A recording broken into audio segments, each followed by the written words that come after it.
Church, I can't be the only one that's tired of hearing about Justin and his damn penis. I got my notes. I hope y'all got yours. Let's get on into this damn mess.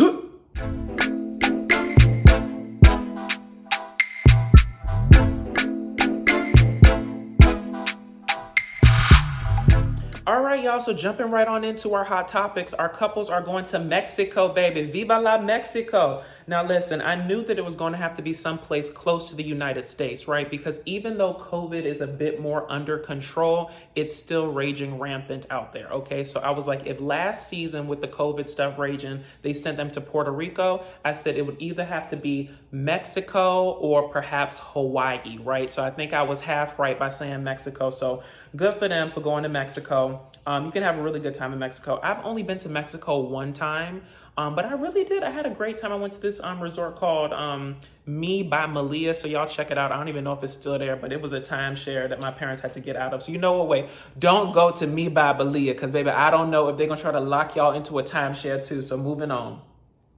Let's talk about Krysten and Mitch, y'all. Not really much happened with them this episode, but let's talk about Mitch being an indecisive rebel. Now, Mitch is a self-professed rebel, right? And to me, right, in my mind, a rebel is somebody that goes against the grain, right? Someone that, does what they want to. They're on their own accord. They have their own mind and they won't be changed, right? I fully understood it, fully got it.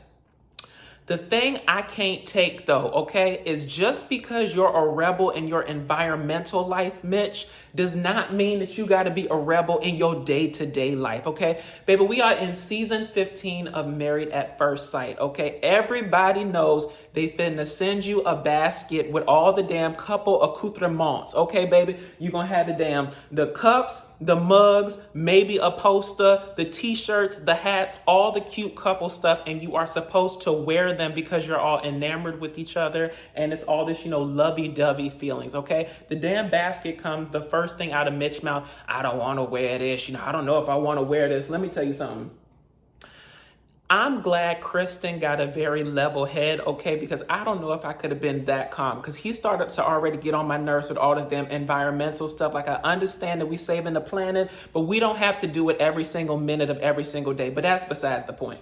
Krysten told that man, listen, I am going to choose peace, okay? So listen, I'm going to wear the stuff. You do whatever you want to, okay? And then that subsequently let Mitch know, listen, you need to either get with the program or do your own thing, but I'm going to have fun and I'm going to embrace the damn process. So good for you, Krysten. Do not let that man steal your joy, okay? And what we saw later in the episode, y'all, is that Mitch was kind of complimenting her for, being assertive, having her own mind, which I think is going to be very important, right? Because Mitch is the type of person, if you give him an inch, he going to take a yard, okay? And he going to run all over you. So I'm glad Krysten stuck up for herself and wanted to do the damn couple stuff because that's what you're here to do, all right? Moving forward to Stacia and Nate. We got a couple notes on them, y'all. So let's talk about trauma bonding.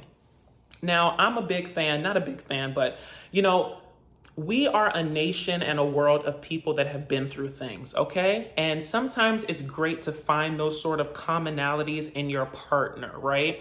And I really liked how Stacia and Nate could trauma bond, right? Like, on one hand, in terms of the parental stuff, Stacia wasn't really close to her father, right? Nate wasn't really close to his mother, right? So there's already a built-in commonality there and a willingness to kind of create a family unit that's united going forward. So awesome job showing that.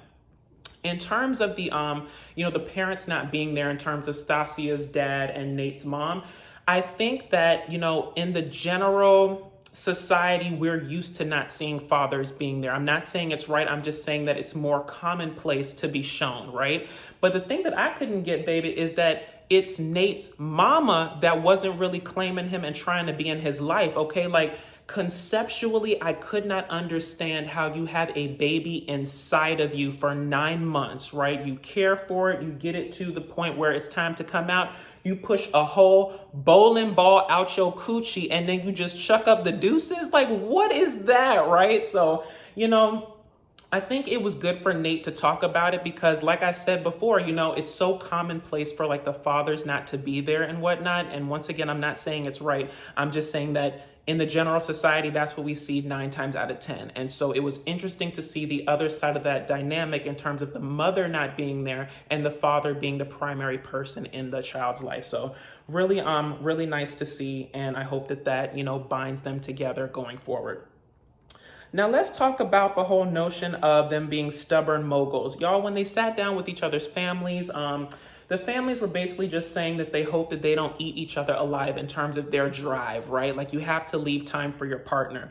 And to that, I agree, Michelle Obama told women that you can have it all, but not at the same time, right? And that's really, really true. If you are like a boss in what you do and he's a boss in what he does, you're going 100% on your career, he's going 100% on his career. You have to find a way to have time for each other, right? Because if you're both at 100% doing, your own separate things, you leave no percentages for each other, right? So somebody's going to have to bend, right? Somebody's going to have to, to take a step back, not a full step back in terms of like not doing what makes you happy or not being the boss that you want to be. But listen, if you're a boss all of your life, sometimes you can put the family on the back burner to the point where when you look up from all your riches, all your accomplishments, all your successes, there's nobody there, right? So it's going to have to be a balance on both sides. I know that they both want to go full force on their careers, but listen, you're going to have to make time for each other and y'all are going to figure out how that looks for you because it looks different for different people, right? Maybe 6 months out of the year, she's, going full force on her career and he's taking a back burner or, whatever the case may be, y'all figure it out as you go along. And last but not least, y'all, let's talk about this little shower scene.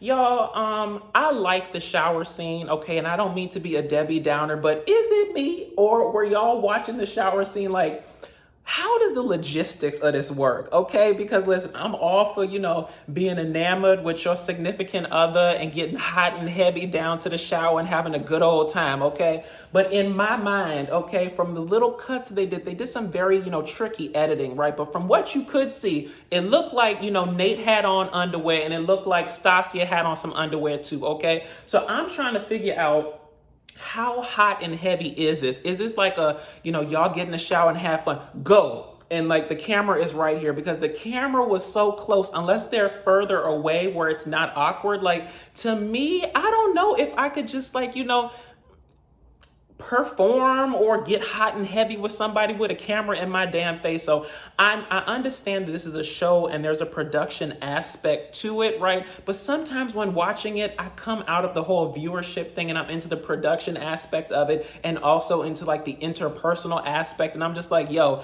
is this real or is this for the camera? Like, was there multiple shoots? But let me not take away from it. I did like the passion in it. And listen, y'all got loads of passion, okay? So ain't nobody, in any sort of, dearth there in terms of not having passion or whatever. But it just seemed a bit much to me for the camera, especially with how close the camera was. It's one thing if the camera far away, right? And we all the way back here and they're using the zoom lens. Baby, they had to use no damn zoom lens on that thing. They was right in y'all faces. But let me get off of this before I get on a damn tangent. Okay. Let's move on to Alexis and Justin, y'all, and let's talk about this penis talk. Y'all, you see, and I'm getting nauseous as I start to talk about it. I can't. Justin, just because you have a thought does not mean that thought has to come out your head, okay? Baby, we are at the damn 4th episode now, and you done mentioned your penis in the damn last 3 of them, okay? It's too merch, like the old people say, it's too merch, okay? And listen, there's a saying in, I think it's Shakespeare, and I think the play is Hamlet, where it says, the woman doth protest too much. And what that essentially means is, whenever you are trying to say something too much or you're giving too much of some one area, it means that there's something there that needs to be analyzed, right? Maybe it's not as good and not as great as you're professing it to be on one hand. I'm a big proponent of still waters run deep, okay? It's the quiet people that you got to worry about in terms of them having sexual prowess and beating your back in, okay? The ones that be loud and talking all that stuff, sometimes they ain't even got it going on like they think they got it going on, okay? So I'm not saying, listen, his penis belonged to him and has been with him for 30 some odd years. So listen, if he want to talk about it, let him talk about it. But for me as the viewer, it was making me quite nauseous and I was not really a fan of it. So y'all drop down in the comments and let me know if you think that, Justin talking about his penis too much or if it's just right for y'all. And we'll move on to the next subject. Now let's get on into Lindy and Miguel, y'all. So let's first talk about Lindy's brother and Miguel's sister. Lindy brother and Miguel's sister, y'all need to hold hands and go somewhere for the rest of this damn experiment because I'm about tired of y'all. Okay, now let's get on into it. Lindy brother done Tootsie Roll across our screens for the second time, okay, with a Bible in one hand, a damn communion wafer in the other, and a cross around his neck. I ain't saying you can't take Jesus wherever you go, okay, but it gets to be to a point where it's too much. You know what the man's religious beliefs are, okay, so why do you continually keep making it a damn issue? He came to the damn breakfast and said, when you have sex, it's a covenant between God, you, and the damn person. Okay, baby, listen. I just met this damn heifer yesterday, okay? And all we did last night was cuddle. Stand down, okay? Stand down, calm down. It's okay, and you gonna be okay, all right? Moving on to Miguel's sister. Y'all, Miguel's sister got to that damn breakfast, and she gonna tell Lindy, I done checked my my astrological signs, baby. And my brother's a Cancer and you're a Gemini and they ain't quite compatible. Well, listen, Miss Cleo, we did not ask you to call up on the damn cosmos and try to give your damn assumptions on the longevity of our relationship together on the damn second day, okay? First day, the second day of being together, the first day of the damn marriage, okay? How is Lindy supposed to contradict your astrological beliefs, okay? It don't make no damn sense, okay? I'm just like, between Lindy brother and Miguel sister, throw them both away, okay? Throw them away. I don't understand. Right mentality, wrong execution, okay? How can I defend the historical significance of Cancer versus Gemini? Okay, listen, I just met this man yesterday. We are trying to figure out our commonalities. Don't throw salt in our game when the salt didn't need to be there from the get-go. Okay, moving on.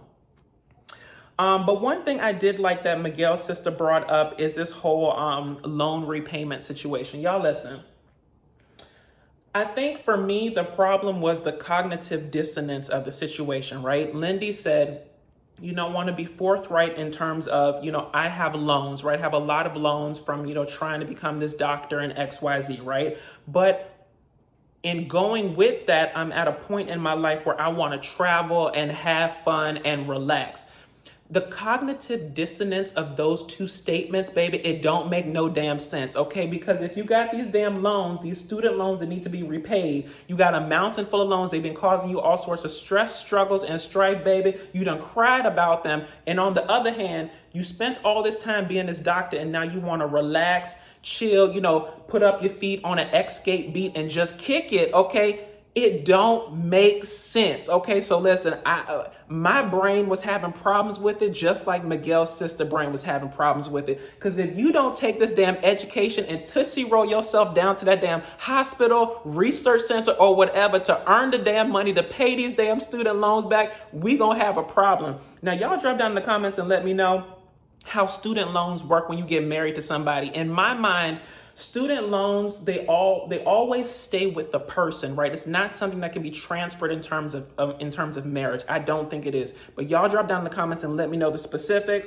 But listen, Miguel better than me because I'd have let that heifer know from the beginning, okay? Your student loans is your business, okay? I got my own student loans or my own business, or maybe he got his paid off and he ain't got no debt whatsoever. But whatever the case may be, whatever debt you came into this marriage with, that's your damn debt. Okay, I'm all for sharing and commonalities and being together, but you ain't gonna load me up with no $200,000-$300,000 worth of debt, and I ain't had no damn debt. I had a puppy, a goldfish, and my damn sanity before I done met your ass. Y'all, I'm gonna get mad. Let me move on. And lastly, on Lindy Miguel, y'all, let's just talk about Lindy calming down, okay? Listen, from the wedding night to talking to Miguel to just doing couple stuff, Lindy, I'm gonna need you to get on, some sort of like Lexapro, Prozac, some type of, a therapeutic drip. Like, mama, calm down, okay? So I'm starting to believe in what Alexis was saying, and that mama talks too much and her anxiety be on 1,000, okay? So I hope Miguel can bring some calming properties to her life, because her anxiety so bad is messing with mine through the damn screen, all right? And last but not least, y'all, let's talk about Morgan and Binh. So in terms of their wedding day, y'all, not really much to talk about. It was a beautiful day. I'm finally glad that, Binh tested negative for COVID, so they were able to have this damn ceremony. So it was wonderful. But the only thing that really gave me a bit of pause is just like, he told us, from the get-go, from the jump, that he was a mama's boy, okay? But I think the difference between saying that you're a mama's boy and then the actual execution of it is the thing we have to talk about, right? Because a lot of the wedding day focus was on the mom. I think when he was doing his confessional, he was saying, what would upset me the most, or what would give me the most pause is if, my mom didn't like her, or what's my mom gonna think, or y'all talk to my mom and see how she's feeling about it. It was a lot of, mom talk. I'm not saying you can't have a great relationship with your mother and be a mama's boy and be a great husband. I'm just saying it's kind of giving breadcrumbs of like future issues in terms of the mom playing such a significant role. Hell, if we want to take it back to, Lindy, brother, honey, you supposed to what? Leave your parents and all others and cleave to your husband or your wife, okay? Like the Bible say, okay? So listen, I'm going to need Binh to kind of maybe, use his mom in an advisory role, but she don't need to play such a big role in the damn marriage in terms of a be all and end all situation. But y'all, I think that's really all I wanted to talk about on this damn episode. So if you liked what I said, please feel free to like, comment, and subscribe. Follow me on all social media at DatDamnDasher. And until next time, y'all, Viva la honeymoon. Bring on the laughs, the laughter, and the drama. I'll talk to y'all later. Bye.